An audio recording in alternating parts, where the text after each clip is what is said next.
There's something about being in the right place at the right time that changes everything. That's exactly what happened to Jason Miller, a simple mechanic with a modest garage in the heart of a small town. Jason wasn't the kind of person to seek attention or recognition.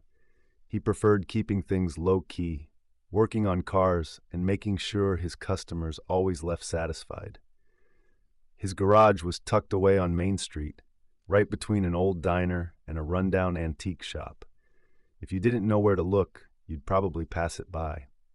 Jason had been in the auto repair business for over 15 years. He knew cars inside out, engines, transmissions, brakes, the whole lot.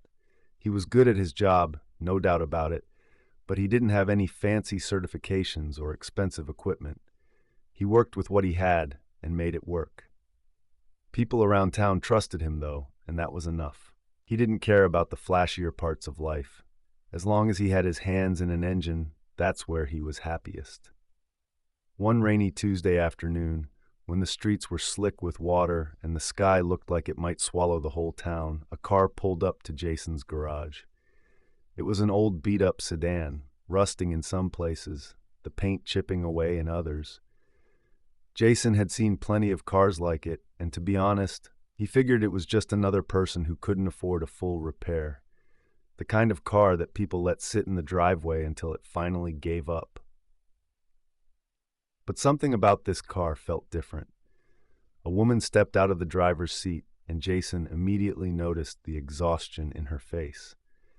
She was young, maybe in her late 20s, with dark circles under her eyes and a weary smile that didn't quite reach her lips. Her name was Sarah Evans. She looked like she'd been through a lot, but she still held herself with a kind of quiet dignity. "Hey there," Jason greeted her as he wiped his hands on a rag. "What can I do for you?" Sarah hesitated for a moment, her eyes scanning the garage as if trying to decide whether to ask for help. Finally, she spoke. "The car's acting up. It's been sputtering for a while now. I was hoping you could take a look at it." Jason nodded, already moving toward the car. He didn't need any more details. The car's condition said it all. He could already guess the issue, probably something with the engine, maybe a fuel line or a spark plug. Nothing too complicated. "Let's get it inside and take a look," Jason said, his voice steady. He wasn't the kind of person to sugarcoat things or make false promises. He just did the work. As he worked on the car, Sarah sat on the old wooden bench outside the garage, staring at her phone but clearly not paying attention to whatever was on the screen. Jason took his time, inspecting the engine, checking the fluids, and carefully going over every inch of the car. It wasn't just a car to him. It was a challenge, a puzzle to solve. After about an hour, he found the problem. It was a minor issue, nothing too serious, but the car had been poorly maintained. The engine was misfiring because of a damaged ignition coil. Jason could replace it easily enough, but it would cost the woman at least a couple $100. He didn't want to see her struggle. Her tired face told him everything he needed to know. Instead of telling her the usual price, he made a decision. He wouldn't charge her anything, not today. He'd fix the car for free. When he walked out to tell Sarah the news, she looked up from her phone, her eyes still clouded with worry. "So, what's the damage?" she asked, voice soft. Jason smiled gently, trying to ease her concern. "It's a small fix. You've got a busted ignition coil. It'll be about $200 to replace it." Sarah's face fell. She dug into her purse, pulling out a crumpled wad of cash. "I can only pay you $50 today, but I promise I'll get the rest to you soon." Jason's heart softened. She wasn't asking for a handout. She was trying her best, and life had just thrown her a curveball. That's when he made his decision. "Listen," Jason said, his voice kind but firm. "You don't need to worry about paying me for this one. I'm going to fix it for free." Sarah blinked, clearly shocked by his words. "What? But why?" Jason shrugged. "Sometimes we all need a little help. Just get back on the road and don't worry about it." Tears welled up in Sarah's eyes as she looked at him, her voice trembling. "You don't know how much this means to me. I don't know what to say." Jason waved her off. "You don't need to say anything. Just take care of yourself." With a soft smile, Sarah nodded, and Jason got to work. An hour later, the car was good as new. He watched as Sarah drove away, her car purring like it hadn't in years. He couldn't help but feel a little warmth in his chest as he waved her off. Weeks passed, and life in the small town continued as usual. Jason didn't think much about Sarah after she left. He had his work, his routine, and his quiet evenings in the garage. But then, one day, out of the blue, Sarah returned. She pulled up to the garage in the same car. Jason was wiping down a fender when he heard the familiar sputter of her engine.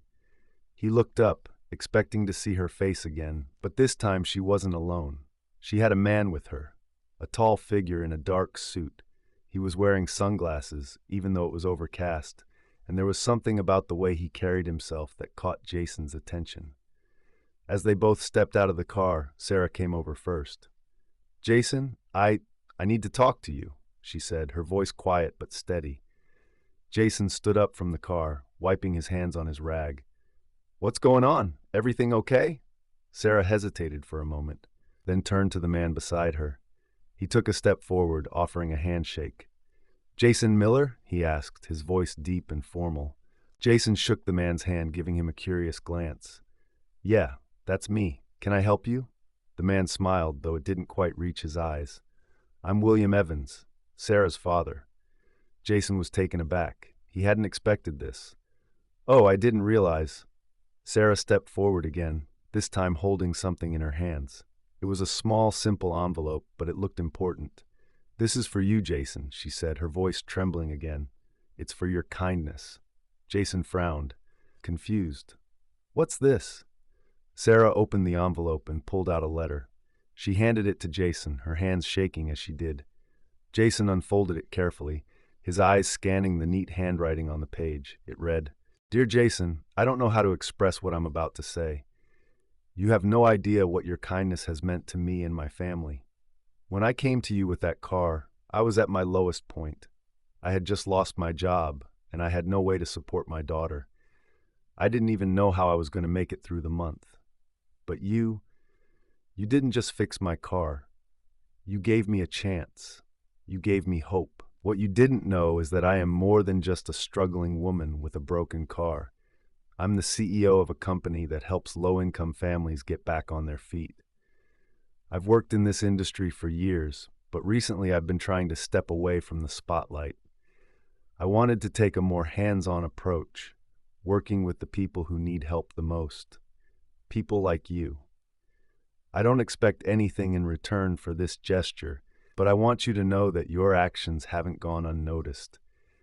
Because of your kindness, I've arranged a scholarship for you to attend an auto mechanic school in another city. It's all paid for.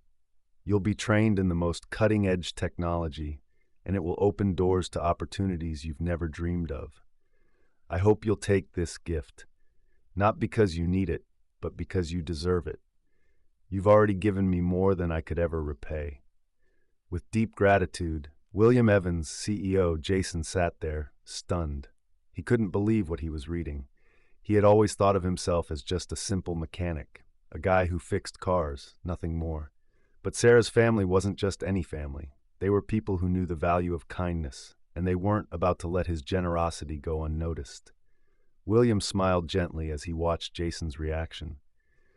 "You see, Jason, you don't just fix cars, you fix lives.